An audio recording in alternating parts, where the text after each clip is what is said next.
Hoje, uma parte considerável do meu dia foi dispendiado para entender o que aconteceu e qual é a narrativa por trás dessa busca e apreensão da Polícia Federal na casa de alguns militares e de um agente da Polícia Federal.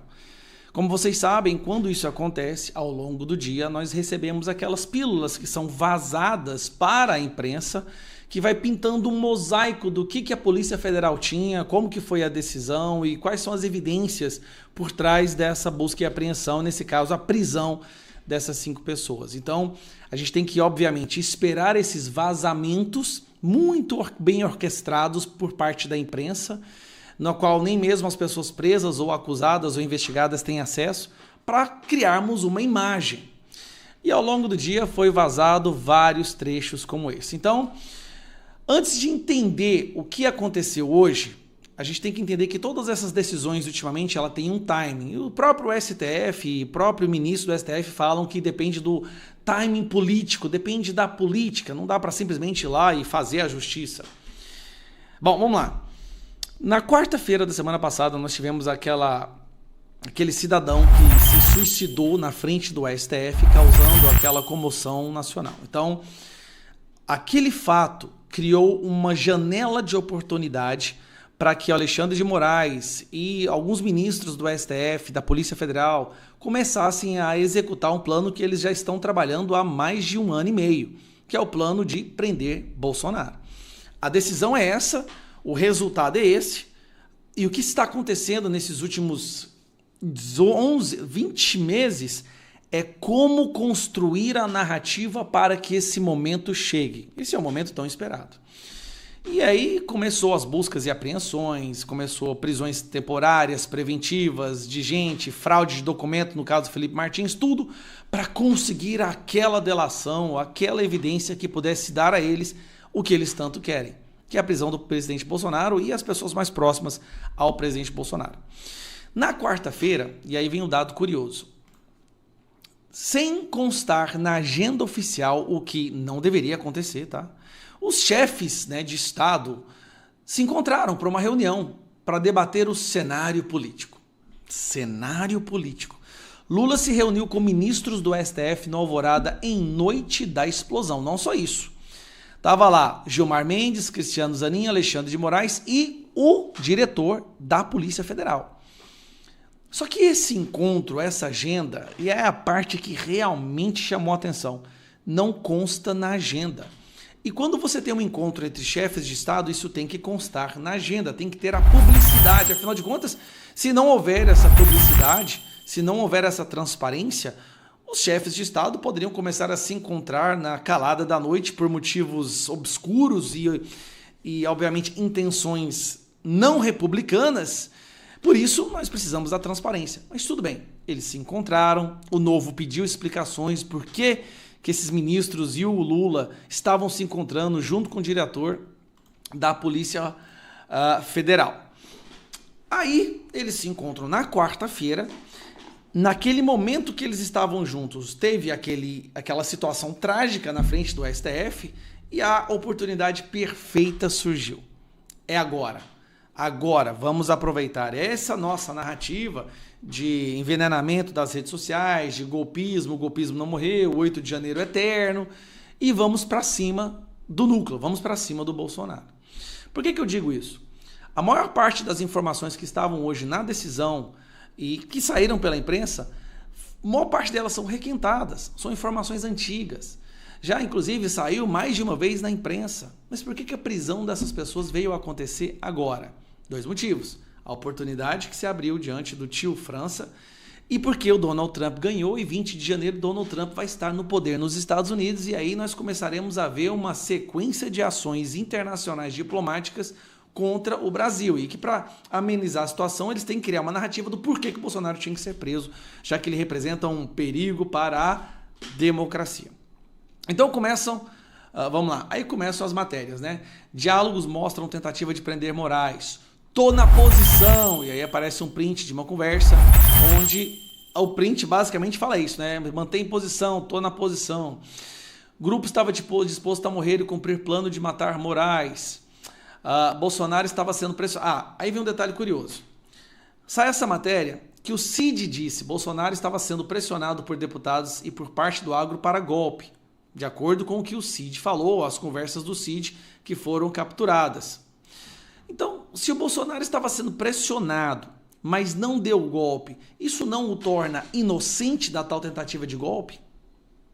O que chamou a atenção em toda a construção do que aconteceu hoje, a melhor matéria que eu encontrei foi aqui no Poder 360, onde mostra quase que na íntegra as evidências que levaram à decisão da prisão dessas pessoas. E o que mais chamou a atenção, obviamente, é um documento no final, que se você lê esse documento, realmente é um documento que mostra claramente um plano de executar alguém. Claramente, só não sei, não fica claro aqui quem era, contra quem é o plano. Mas aqui claramente você vê que há um plano de executar alguém, falando sobre execução, a captura, danos colaterais, envenenamento, as armas a serem utilizadas. Isso aqui é inegável. Inclusive as armas aqui, ó. Aqui, que é esse tal do planejamento punhal verde e amarelo. Mas chama atenção. Um plano de execução de chefes de Estado ter sido impresso. Cara, se fosse ver, não seria um extremo amadorismo se isso fosse verdade? Não estou dizendo que não é. O que chama a atenção é que em momento algum há um comando ou algo sobre o Bolsonaro nisso daqui. Em momento algum, em tudo que eu li, há uma clara participação do Bolsonaro. O que há do Bolsonaro é isso aqui, ó. Em pacientes com Bolsonaro, militares alvos da PS usavam palavrões. 4 linhas é UK. Bom, a única vez que o Bolsonaro é mencionado nessas questões, nessas conversas, é mostrando que eles estavam insatisfeitos por o fato do Bolsonaro ficar nas 4 linhas. Essa é a parte que... Ó, tá, Gustavo, em que momento o Bolsonaro é mencionado lá? Que horas que ele dá a ordem? Em momento algum. Ele é mencionado quando fica claro a indignação destas pessoas que foram presas porque o Bolsonaro não queria sair das 4 linhas. E temos também a parte onde o Cid nega tudo, inclusive essa parte daqui, onde o Cid fala que Bolsonaro estava sendo pressionado. O que nós percebemos? A janela se abriu, Donald Trump vai assumir dia 20 de janeiro, daqui 2 meses. Eles não conseguiram encontrar nada palpável, tangível, irrefutável, nenhuma evidência que coloque Bolsonaro em nenhuma dessas situações, mesmo que a possibilidade de planejar o assassinato de alguém possa ter acontecido, e de acordo com o que a gente vê aqui, isso não pode ser tirado da equação. Realmente foram conversas muito estranhas, não tem como negar, mas o crime não foi executado ou intencionado, ou iniciado. Na legislação brasileira, do Código Penal, você não pode ser preso ou punido por pensar em cometer um crime. Não pode, por mais abominável que seja um encontro, uma conversa entre 2 ou mais pessoas sobre um possível cometimento de um crime, ninguém pode ser penalizado ou criminalizado por pensar em cometer um crime. Escrever alguma coisa, mas a pessoa pode, porque ela tem que ter o direito de recuar daquilo. Então, muitas vezes no momento da raiva, você pode escrever num papel: eu vou acabar com a vida de João. E depois, no momento de lucidez, você rasga o papel e fala: não, o que eu estava pensando, cara? Então é por isso que você só pode ir para cima de alguém depois que o crime ou é iniciado ou cometido. No caso aqui, não houve crime. A audiência brasileira e a imprensa esqueceram desse detalhe. Não houve um crime. E mesmo que eles tivessem planejado, não houve a participação do Bolsonaro em momento algum, a não ser quando eles demonstram a insatisfação pelo Bolsonaro fazer tudo dentro da Constituição. Mas isso não importa. O que importa para eles é que eles precisam prender Bolsonaro. Bolsonaro virou um troféu.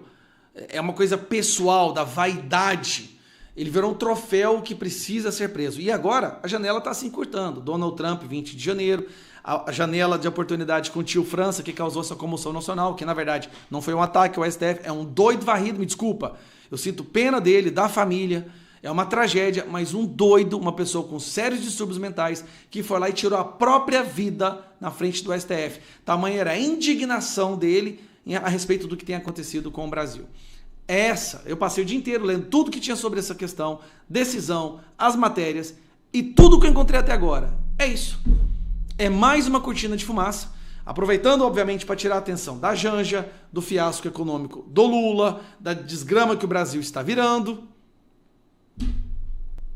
Esse é o time. Eles encontraram o time. Um abraço.